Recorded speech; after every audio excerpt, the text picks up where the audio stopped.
So communicating with students and parents is, of course, so important with this medium because we have to get to the children at home, and the parents need to be involved. And that's one of the things that we've really learned is that parent involvement is crucial. And so what are some of the things, Sheila, we've kind of done this year as far as contacting them? I think our primary form of contact is email. We also use texting and phone calls. Right, and we kind of realized that we could use, as far as texting goes, we could use Google Voice. We've thought about for next year using Remind and just putting a lot of effort into making sure that parents get signed up, because when it comes to sending out those texts, we want students and parents to be able to get that on their phone, and especially even students. Can you please join us for a Google Meet or what have you? So there's a need to be able to get to parents, because what we found out is that parents don't necessarily always respond well to email, and sometimes I don't either. So it's one of those things that we need to use every tool, understand how to use every tool we can to get in touch with them. So Sheila, some of the things we've learned this year about how to make it easier to email students and parents. What are some of the things we've done to just make that faster?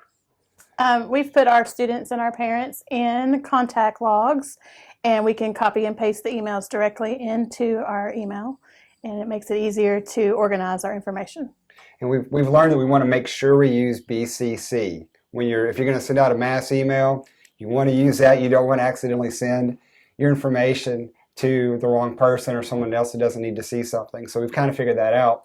But it's kind of a neat thing. If you take a spreadsheet, we've realized, and our supervisor kind of showed us this, is like it's very easy to go through when you're sending an email and just copy both columns. If you have a student column and a parent column, you put those next to each other, and then when you're trying to do this stuff quickly, you just kind of grab both columns, copy and paste it into your email, and then it'll send it to everybody that you need to. One little thing we learned, you don't want to put two telephone numbers in one cell, because it doesn't get it. So one of the things we figured out with using Google's email, Gmail, is that if you want to send mass letters out to parents, there is a template feature. And we've kind of realized that the template feature is can be a little bit hard to work with, but it's not bad. And so what you basically do is you go in and you can create any number of different templates based on a letter you want to send out, what you want to say. And you can adjust this to different grade levels if you need to, and you can have a number of these, and they're just ready to go. So you go to compose basically, and then it brings up your letter, and you punch in your addresses, and it's already got even a title for the subject. And from there, you can do this relatively quickly using the templates. Now, again, they're a little hard to get used to, because when you make one, you have to then save it, and you have to make sure you save it kind of correctly and not over another template. So it's not perfect, but it does work relatively well once you get used to it.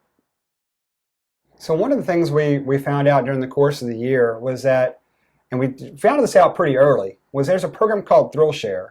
And for some school districts, it might be called something different perhaps, but it's just the ability to call large numbers of people at the same time. So our supervisor very frequently would use that as a way of making sure that parents knew about things that were coming up. Can you think of any examples of times that he did that were useful? Like if there were school closures or things that we needed to get out to them in bulk. Sign-ups for different things that they had to do. So, and I feel like as RCVA teachers, we might have underutilized that a little bit. We didn't really have time to dig in, and I think if we had, that it might have been a little bit better. Because again, reaching out to parents is sometimes difficult, and I think there was some communication that would have been easier if we had tried to use that more as teachers. So definitely something to look into.